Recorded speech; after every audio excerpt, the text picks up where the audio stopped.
Welcome back, students. Now we're going to combine the transformations that we discussed in part one by doing multiple transformations on a single function.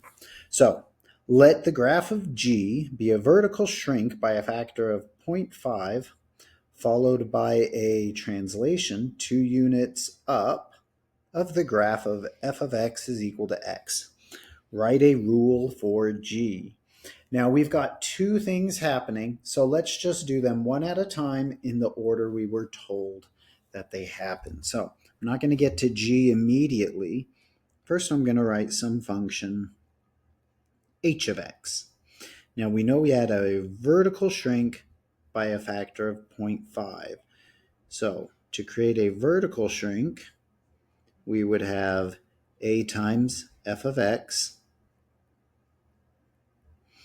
and we know that it's by a factor of 0.5. So 0.5 times f of x.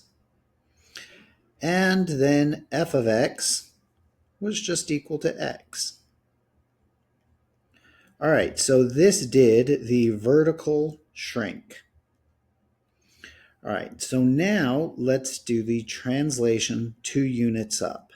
Because this should finish it up, I'm going to go ahead and call it g of x. That's what we wanted. So g of x is going to start at h of x. And then to do a vertical translation up, we're just going to add some number k. All right, and that just comes from our notes that we saw earlier. To recreate a vertical translation up, we add a k. All right, so keep your notes handy. They'll help walk you through. All right, so h of x, well, I guess let's first do k. We know that k, if it's 2 up, k needs to be 2. And now h of x was equal to a 0.5x. And there we go. There's our g of x that did a vertical shrink by a factor of 0.5 and then moved everything up 2. All right, next. Let's look at this word problem. You design a computer game. Your revenue for X downloads is given by f of x is equal to 2x. I want to pay close attention to whatever my variables are. So x represents downloads. And here's my equation of revenue. So revenue is equal to that. Your profit, okay, oh, there's more parts to this. Profit is $50 less than 90% of the revenue for X downloads. Describe how to transform the graph of f to model the profit. What is your profit for 100 downloads? All right, well, what I want to do is I want to take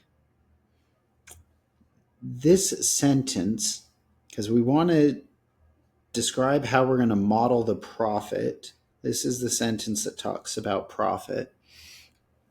So I want to translate that into more math speak. So profit is $50 less than, so we're taking out 50, 90% of the revenue. So 90% of the revenue. So we're going to have 50 less than 90% of the revenue. Okay, well, we know what the revenue was. I'm going to go ahead and change P for profit into a function, P of X for our profit. 90% of something, the way we get that is by multiplying by 0.9. So 0.9 times our revenue was f of x. And we had 50 less than that. So the profit is going to be 0.9 times f of x was 2x.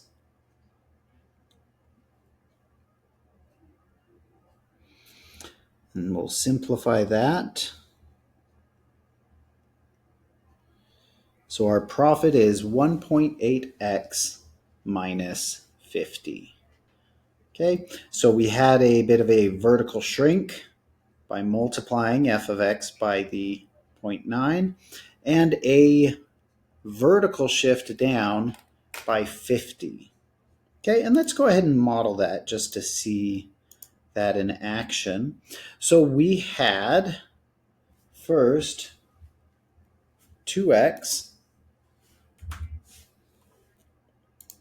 which then got changed to 1.8x minus 50.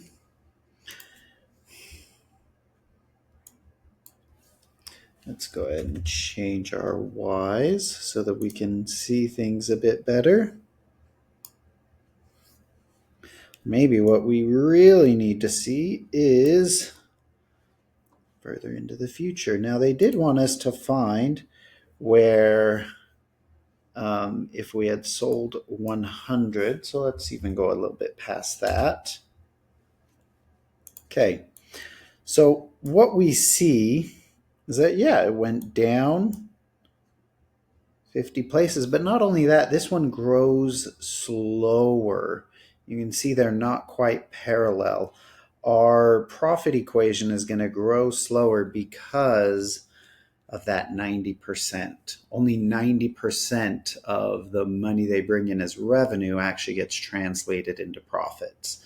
The rest of that 10% must be going towards production or employees or other costs like that.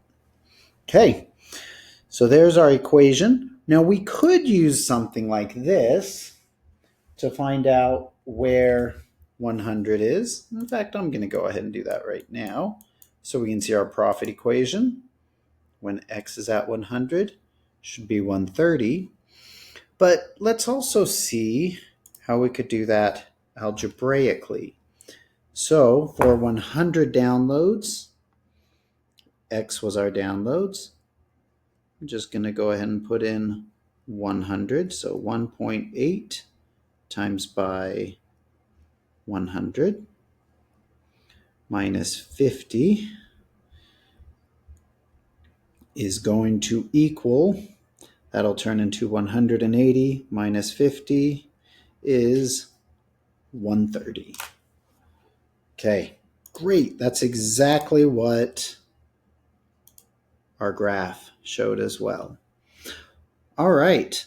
I hope this has helped you to do combinations of transformations. Good luck on the assignment.